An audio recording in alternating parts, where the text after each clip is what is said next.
Hi, welcome back to my channel. My name's Aliyah, and before I begin this video, I just want to say this is all just talk, no facts, no stats, just a little like late night thoughts.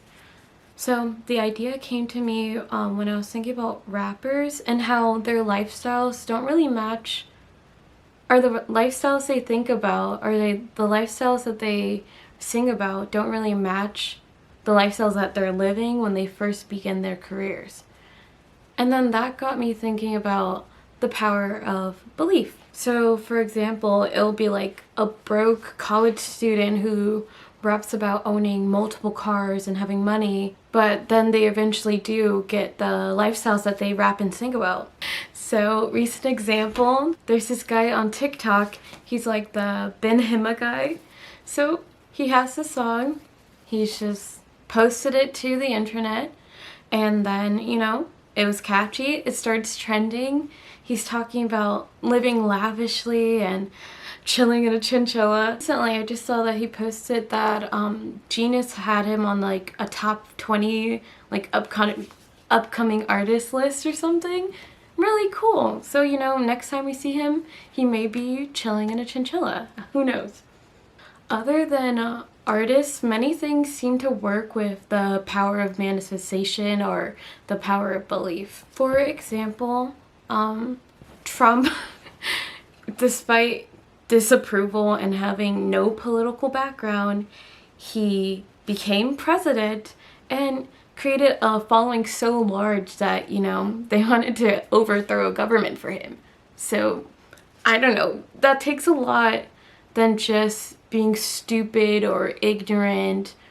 Now it is up to Congress to confront this egregious assault on our democracy. And after this, we're going to walk down, and I'll be there with you. We're going to walk down. We're going to walk down anyone you want, but I think right here we're going to walk down to the Capitol,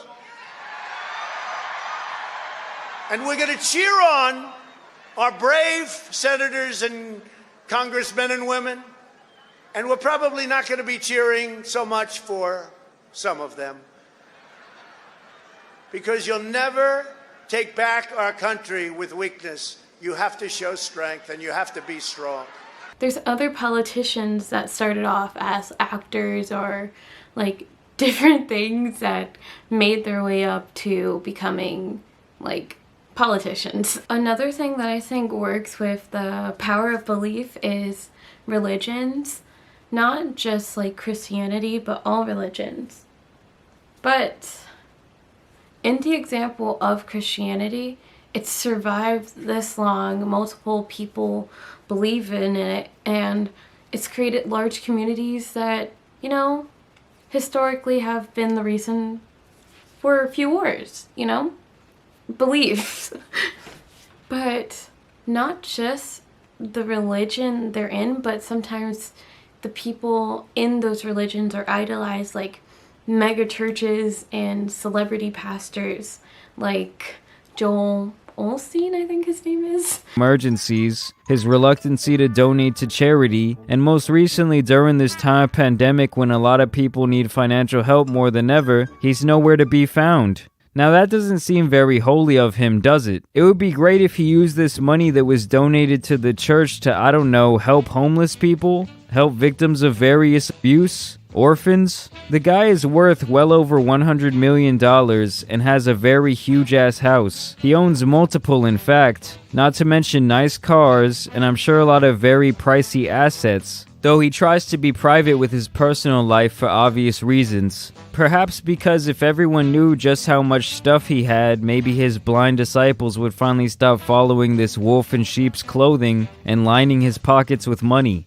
I also believe public belief is reflected back onto the artist or the celebrity or whoever's like, you know, being reflected.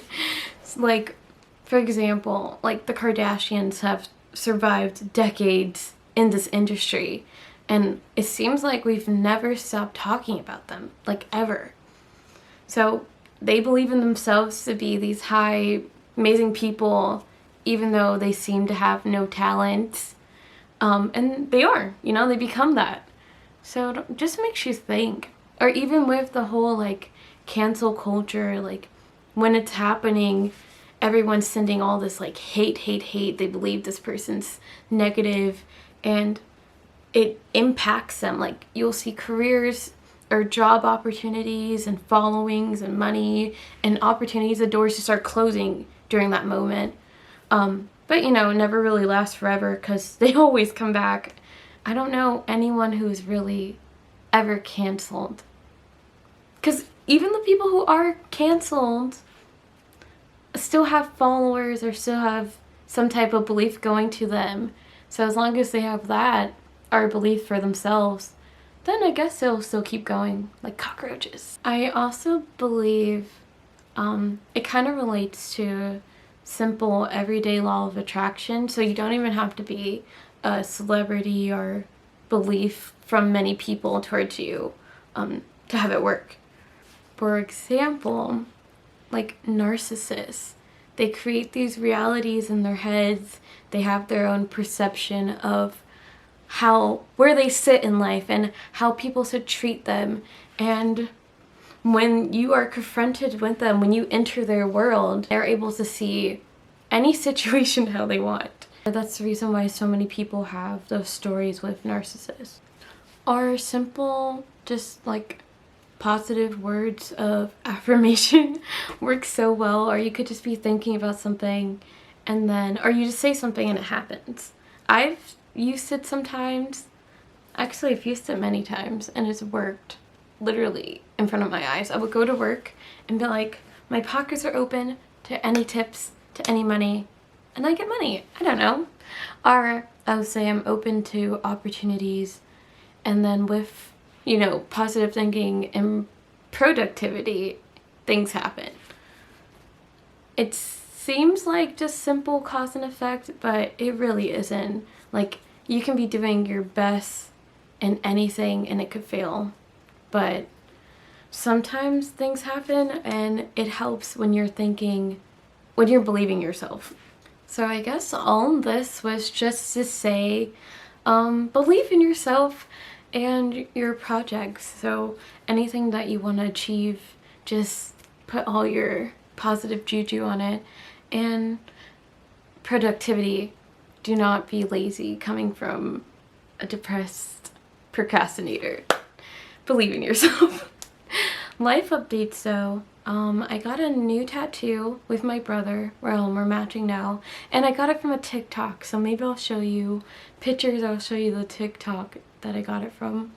And if someone told me that a leg tattoo was going to hurt that much, I wouldn't have hopped in that chair so willingly. I didn't know. And it was just line art. So he was just like dragging. It just felt like he was dragging a needle down my leg.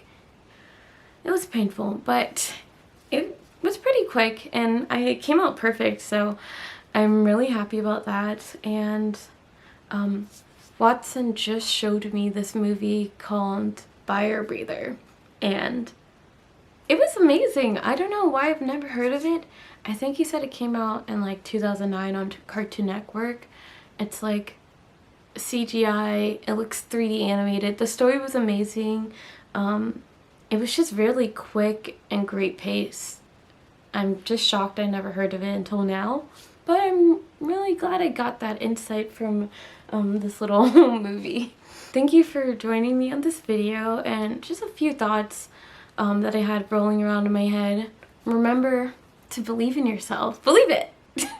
Like Naruto would say. But other than that, I'll see you guys next time. Goodbye!